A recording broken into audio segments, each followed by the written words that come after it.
The same technology in the hands of terrorist groups could prove equally powerful, and there are physical weaknesses in our wired world too, under the oceans. This is one of a limited number of cable repair ships operating around the world. These fix undersea fibre optic links when they get damaged, whether by fishing trawlers, commercial shipping or sometimes earthquakes. This depot can hold enough fibre optic cable to go around the equator, and each one of these cables carries the equivalent of about 1 million ordinary household broadband connections. And it's on cables like this, slung across the ocean floor, that we rely for more than 90% of our global internet traffic. Privately, people have told us this network of fibre optic cables is an obvious target, particularly because in some parts of the world they're bunched up in just a few so-called choke points. At a London conference on cyber warfare, experts brainstormed this and other worst-case scenarios, and there are signs that the military, at least, is changing its stance, starting to talk about the need to fight back. Just letting somebody continue to attack you, lob missiles in, or fly their aircraft is not a good way to go to war. And so we will want to be able to counter that threat in some way, either do a counter barrage attack or disable the threat. That is also getting some more attention when it comes to national awareness. The recognition that we can't just simply let people keep targeting our systems. We actually want to take action against them to protect ourselves. He stressed that he's speaking for himself and not necessarily the US Air Force. But if nation states are to go on the offensive, do we need rules of war for cyberspace? At this year's security conference of world leaders in Munich, cyber warfare was on the agenda for the first time. US and Russian experts are calling for new rules of engagement for cyber conflict, sort of Hague and Geneva conventions for cyberspace. They say that in that intermingled world, we may need to protect zones that run, say, hospitals or schools, and that some cyber weapons may be so devastating they have to be banned. The proposal also calls for a fresh definition of nation-state, with new territories and players in cyberspace as well as government, such as multinationals, NGOs and citizens.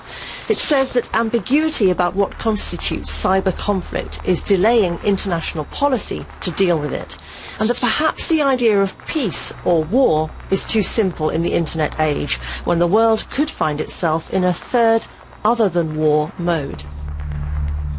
One of the dangers of developing a cyber attack capability and not a very carefully thought through doctrine to accompany it is that you end up with some sort of vacuum. You don't know how it's going to be used, and it's then used carelessly and irresponsibly. What we are seeing in cyberspace is a new dimension of international politics that we're going to have discussions about. Whether or not that means new rules, it means new treaties, I would suspect they're going to come. Whether we have to throw out everything we've learned, that I don't think is true.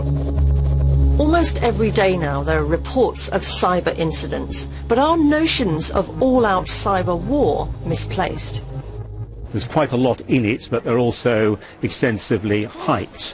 In terms of the involvement of the big military companies, you have to realize that they're finding it extremely difficult to sell big, heavy equipment of the sort they're used to, because the type of wars that we're involved in tend to be against insurgents. So they are desperately looking for new product areas, and the obvious product area, they think, is cyber warfare. I think there are two real big threats out there. One is the nation-state delivered threat. That's a different model than the terrorist threat. In some ways, I think that's the greater danger, because the non-state actors and terrorists don't have the restrictions and constraints that they sometimes place upon themselves in terms of how they would do things.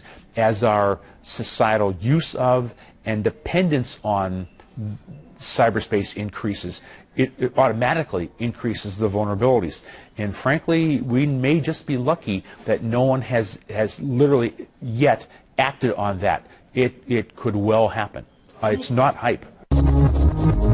And yet, if cyber war will be fought in a domain that's neither military nor civilian, but both, who is best equipped to take charge?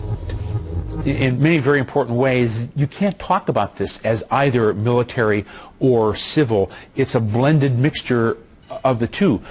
I think the challenge that we face, how do we build a partnership between the public sector and the private sector, between government and industry, to move forward in this, when in some ways they have competing interests and objectives and metrics that are at variance with each other. It's not just the world of war that's changing. The commercial world is having to come to terms with the new cyber threats too. These days, the world famously never sleeps. We're shopping, working, banking and communicating online. Anytime, anywhere. But that dependence means it's not just our personal data that's at risk from cyber attack, but the smooth running of our global economy. To keep it all going, there are a few key hubs. No one likes to say too much about where they are. Inside this secure facility is part of one of the Internet's 13 root name servers. Now, these are the vital organs of the Internet, and without them, you wouldn't be able to send any emails or connect to any websites. Probably not many people know that they interact with us about 30 times a day on average. Whenever someone looks up a .com or .net domain name or sending an email, it hits our networks. So we handle about 60 billion queries a day on average on our network. But as internet use has increased, so have attacks on the system. One of the most common are distributed denial of service, or DDoS attacks. These flood a website with so many requests that it fails.